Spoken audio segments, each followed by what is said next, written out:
नमस्कार शिक्षक साथियों, बहुत बहुत स्वागत है आपके अपने यूट्यूब चैनल एजुकेशन विद दिल मोहम्मद में।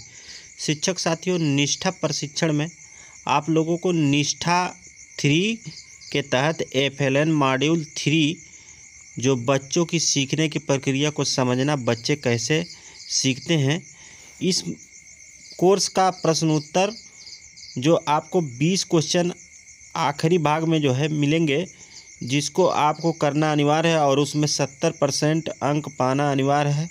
यदि आप 70% अंक नहीं लाते हैं तो आपका सर्टिफिकेट नहीं तैयार होगा।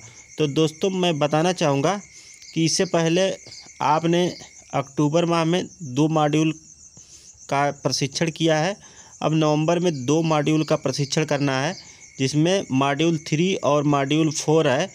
जो मॉड्यूल 3 है, बच्चों की सीखने की प्रक्रिया को समझना, बच्चे कैसे सीखते हैं। इस मॉड्यूल के आखिरी भाग का जो प्रश्नोत्तरी है, उसमें आपको 70% अंक लाना है।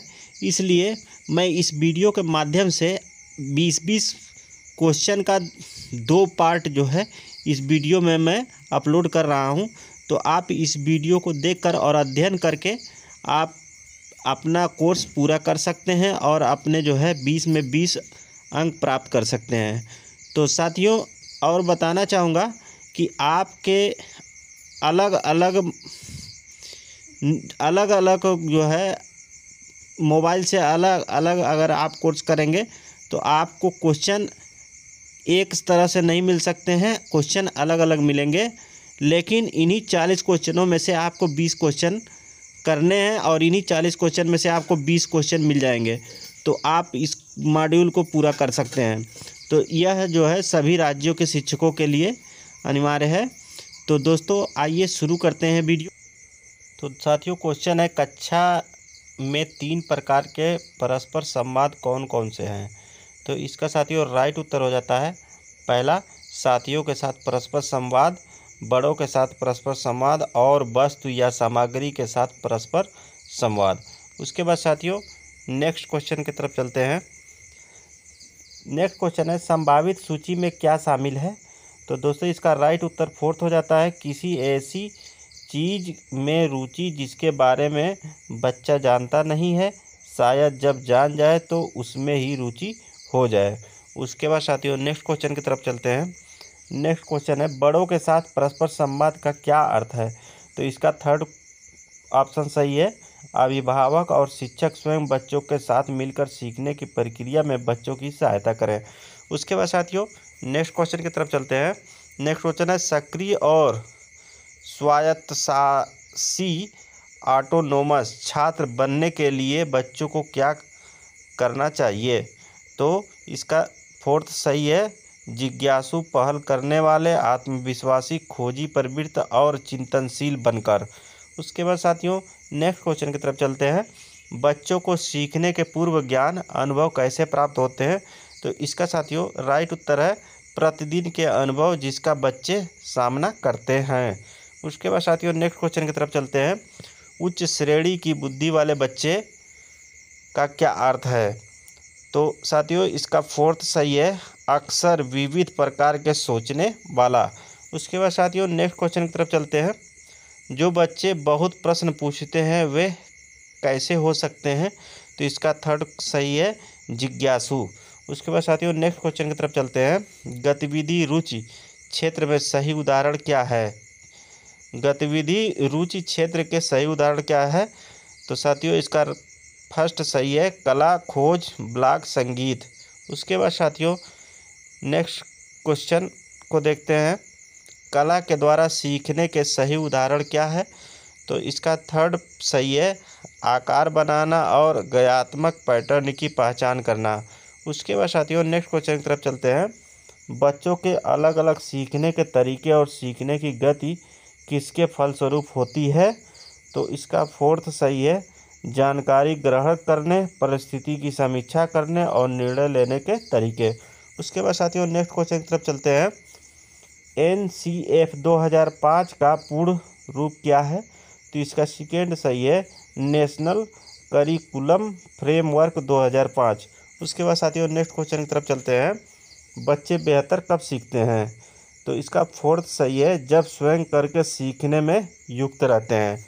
उसके बाद साथियों नेक्स्ट क्वेश्चन की तरफ चलते हैं। बच्चों की सुरक्षा सुनिश्चित करने के लिए गतिविधि रुचि क्षेत्र की मुख्य विशेषता क्या है?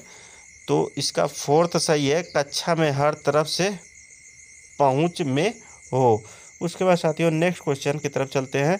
कक्षा के बाहर के वातावरण, प्रकृति तक पहुंच और स्वयं करने का अनुभव किस प्रकार की बुद्धिमत्ता को प्रोत्साहित करने के उदाहरण हैं? तो इसका थर्ड सही है, समीक्षात्मक बुद्धिमत्ता। उसके बाद नेक्स्ट क्वेश्चन को देखते हैं। बच्चों की आवश्यकताओं का अनुमान लगाने के 3 तरीकों के नाम क्या है? तो इसका सेकंड सही है, बच्चों की रुचि जानना, पसंद जानना, सीखने की शैली को जानना। उसके बाद नेक्स्ट क्वेश्चन की तरफ चलते हैं। हमारे पास कितनी इंद्रियां हैं? तो इसका फोर्थ सही है, हमारे पास 5 इंद्रियां हैं। उसके बाद नेक्स्ट क्वेश्चन की तरफ चलते हैं। सीखना क्या है? तो इसका फर्स्ट सही है, एक सक्रिय सहयोगपूर्ण और सामाजिक प्रक्रिया है। उसके बाद साथियों नेक्स्ट क्वेश्चन, गतिविधि रुचि क्षेत्रों का मुख्य उद्देश्य क्या है? तो इसका सेकेंड सही है, अपनी पसंद की गतिविधि में खेलना और भाग लेना। उसके बाद साथियों नेक्स्ट क्वेश्चन की तरफ देख चलते हैं। सृजनात्मक बुद्धि का अर्थ है? तो इसका फोर्थ सही है, नवीन और अनपेक्षित तरीके से विचारों और समस्याओं को संबोधित करना। उसके बाद साथियों नेक्स्ट क्वेश्चन की तरफ चलते हैं। बच्चों के वर्तमान स्कूल कार्य और भविष्य के शैक्षिक या आजीविका के लक्ष्य के बीच सहसंबंध कब देखा जाता है? तो इसका साथियों थर्ड पार्ट सही है, जब बच्चे उस काम में शामिल होते हैं जिसमें उन्हें आनंद आता है। उसके बाद साथियों आप देख सकते हैं कि टोटल क्वेश्चन हमने 20 किया और क्वेश्चन का आंसर हमने 20 दिया। उसके बाद जो है इसकी हमने एक भी क्वेश्चन नहीं किया है। उसके बाद हम अपना रिजल्ट देखेंगे तो आप देख सकते हैं कि आपका स्कोर जो है 20 में 20 है। दोस्तों इस मॉड्यूल के पार्ट 2 में हम लोग देखेंगे, इसमें भी 20 क्वेश्चन देखेंगे और 20 पहले वाले और 20 ये मिलाकर 40 क्वेश्चनों में से ही आपको 20 क्वेश्चन आएंगे जिसको आपको करना है, जिसमें से आपको 70% अंक प्राप्त करना है। तो आइए दोस्तों इसको देखते हैं। बच्चे समग्र रूप से सीखते हैं का क्या अर्थ है? तो इसका फर्स्ट सही है, बच्चे सभी प्रकार के स्रोतों से जानकारी ग्रहण करते हैं।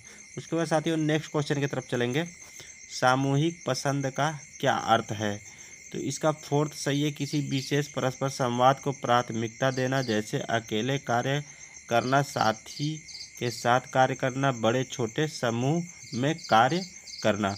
उसके बाद साथियों नेक्स्ट क्वेश्चन की तरफ देख चलते हैं। बच्चों की रुचि जानना, इसके अंतर्गत कौन सी रुचियाँ आती है?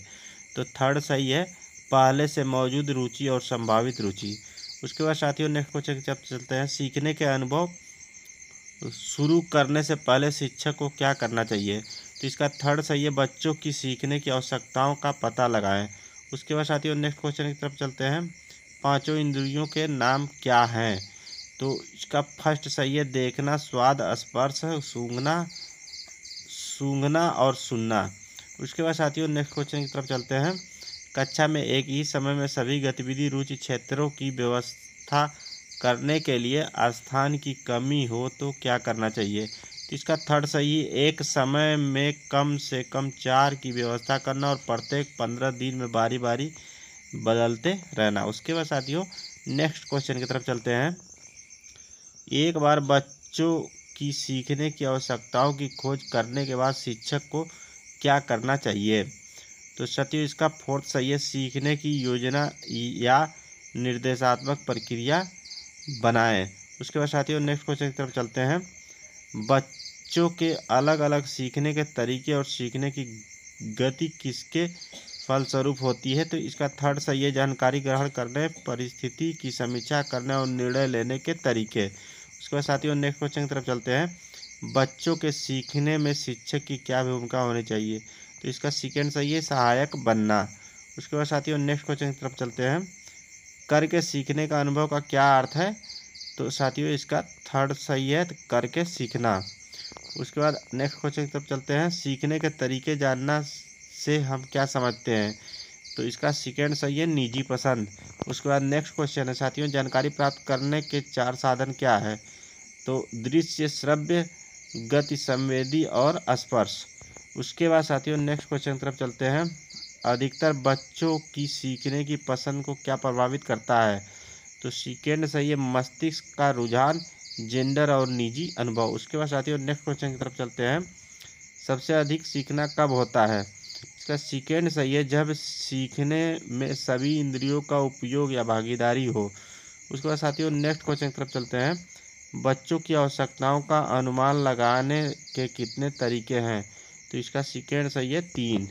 उसके बाद साथियों अगला क्वेश्चन है, चिंतनशील बनने के से बच्चों को कैसे मदद मिलती है? तो इसका सेकेंड सही है नई परिस्थितियों और अनुभवों के प्रबंधन के लिए पूर्व अनुभवों का प्रयोग करके। उसके बाद साथियों नेक्स्ट क्वेश्चन की तरफ चलते हैं, सामग्री के साथ परस्पर संवाद का क्या अर्थ है? तो इसका साथियों बच्चों का विभिन्न प्रकार की सीखने खेल सामग्री के साथ संलग्न होना। उसके बाद साथियों नेक्स्ट क्वेश्चन की तरफ चलते हैं, कक्षा में कितने प्रकार के परस्पर संवाद होते हैं? तो इसका सेकेंड सही है 3। उसके बाद साथियों नेक्स्ट क्वेश्चन की तरफ चलते हैं, खोजबीन क्षेत्र के लिए किस प्रकार की सामग्री की आवश्यकता होती है? तो इसका साथियों सेकेंड सही है मैग्नीफाइंग ग्लास, आवर्धक लेंस और चुंबक। उसके बाद साथियों नेक्स्ट क्वेश्चन की तरफ चलते हैं, सीखने सिखाने की प्रक्रिया का केंद्र कौन होता है? इसका सेकेंड सही है बच्चे। तो इस प्रकार साथियों ये हमारे 20 क्वेश्चन हो गए। साथियों आप देख सकते हैं इसमें 20 क्वेश्चन हमने किए, टोटल क्वेश्चन 20 है और क्वेश्चन हमने आंसर दिया है 20। और आइए इसको सबमिट करके हम अपना रिजल्ट देखते हैं। तो आप देख सकते हैं 20 में 20 हमारे सही हैं। तो साथियों आशा करता हूँ ये वीडियो आपको पसंद आएगा। वीडियो पसंद आए तो आप हमारे चैनल पे यदि नए हैं तो चैनल को सब्सक्राइब करके बेल आइकन को प्रेस कर दें, ताकि नेक्स्ट आने वाले वीडियो का नोटिफिकेशन आपको सबसे पहले मिले। और इस वीडियो को लाइक और शेयर भी कर दें। इसी के साथ साथियों जय हिंद, जय भारत।